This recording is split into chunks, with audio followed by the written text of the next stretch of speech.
Okay, real talk, you guys. Have you ever, totally lost it on someone? And then later you're like, ugh, why did I say that? Yeah, me too. It's like our emotions just hijack our brains sometimes, you know?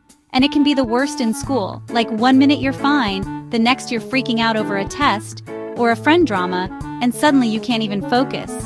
Well, guess what? That's your emotional intelligence, or EQ, at work.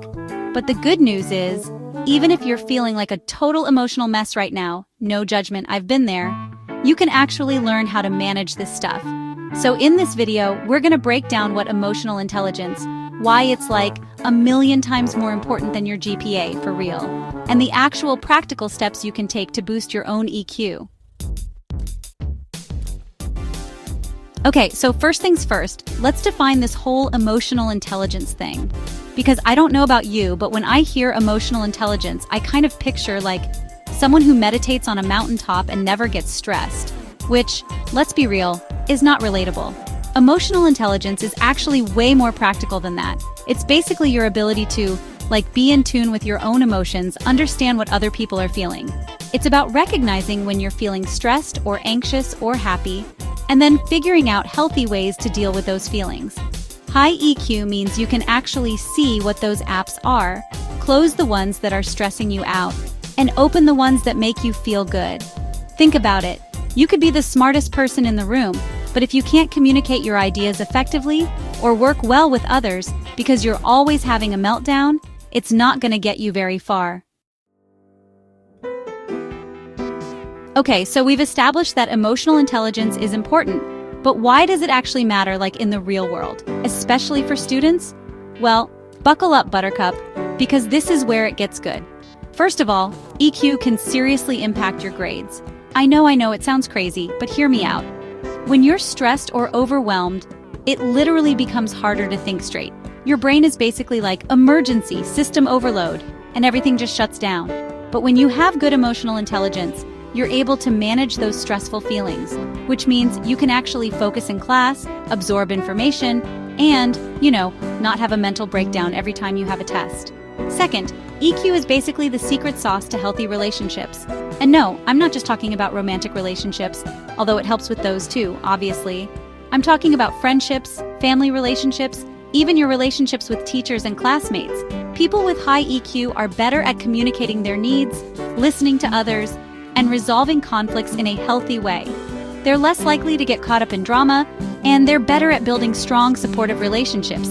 Let's say your friend, let's call her Sarah, is being super quiet and withdrawn. Someone with low EQ might be like, ugh, Sarah's being so annoying, what's her deal? But someone with high EQ would be more likely to pick up on Sarah's body language and be like, hey, is everything okay? You seem a little down. See the difference? It's about being aware of not just your own emotions, but the emotions of the people around you. Finally, EQ can seriously reduce your stress and anxiety levels. When you understand your emotions, you can actually start to manage them. Okay, so we've talked about emotional intelligence is so important. Now let's get into the nitty-gritty of how to actually it. Remember that psychologist dude, Daniel Goleman? He broke down emotional intelligence into 5 key components, and I'm gonna break them down for you right now.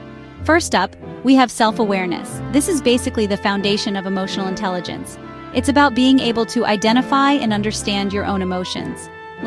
Are you feeling stressed, anxious, excited, frustrated? Once you can name the feeling, you can start to figure out what's causing it and how to deal with it. A good way to practice self-awareness is to do a little emotional check-in with yourself throughout the day. Set a reminder on your phone to just pause for a minute and ask yourself, how am I feeling right now? It sounds simple, but it can make a huge difference. Next, we have self-regulation. This is all about managing your emotions in a healthy way. It's about not letting your feelings control you and finding constructive ways to express them. So, for example, let's say you get a bad grade on a test. Your first instinct might be to freak out, rip up the test, and vow to never show your face in that class again. But someone with good self-regulation would be able to acknowledge their disappointment, take a few deep breaths, and then come up with a plan to improve their grade next time. The third component is motivation. And no, I'm not talking about the kind of motivation you get from watching inspirational cat videos on YouTube, although, let's be real, those can be pretty motivating. I'm talking about the inner drive to achieve your goals, even when things get tough. People with high EQ are able to stay motivated, even when they face setbacks or challenges. They don't give up easily, and they're always looking for ways to improve. The fourth component is empathy. This is a big one, you guys. Empathy is the ability to understand and share the feelings of others. It's about putting yourself in someone else's shoes and seeing the world from their perspective. Empathy is crucial for building strong relationships because it allows you to connect with people on a deeper level. It's about being understanding, compassionate, and supportive. And last but not least, we have social skills. This is all about how you interact with others. It's about being able to communicate effectively, build rapport, and resolve conflicts in a healthy way. People with good social skills are typically good listeners. They're able to read body language, and they know how to express themselves clearly and respectfully.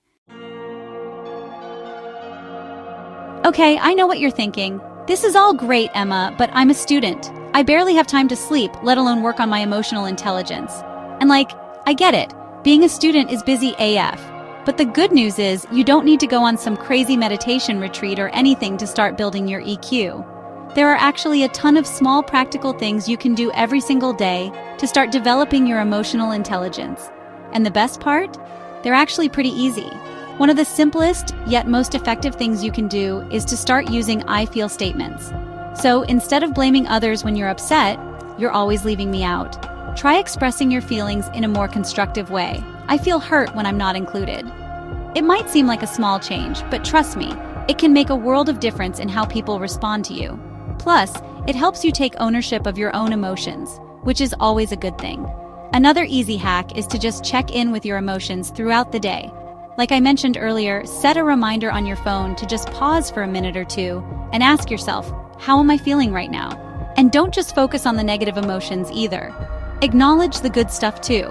Like if you're feeling proud of yourself for acing a test or grateful for your friends, take a moment to savor those feelings. The more you pay attention to your emotions, the more aware you'll become of them, and the better equipped you'll be to manage them. One of the hardest things to do, especially when you're feeling overwhelmed, is to pause before reacting. Our natural instinct is to just say the first thing that pops into our heads, but that can often lead to misunderstandings and hurt feelings. So the next time you're feeling triggered, try taking a few deep breaths before you respond. Give yourself a moment to process your emotions and think about what you want to say. You might be surprised at how much calmer and more collected you feel. Another really helpful tip is to pay attention to body language, both your own and the body language of others. Okay, so we've covered a lot of ground in this video. We've talked about what emotional intelligence is, why it's important, and how to build it. But I want to leave you with one final thought. Emotional intelligence isn't just about being nice or polite. It's about so much more than that. It's about understanding yourself and the people around you on a deeper level.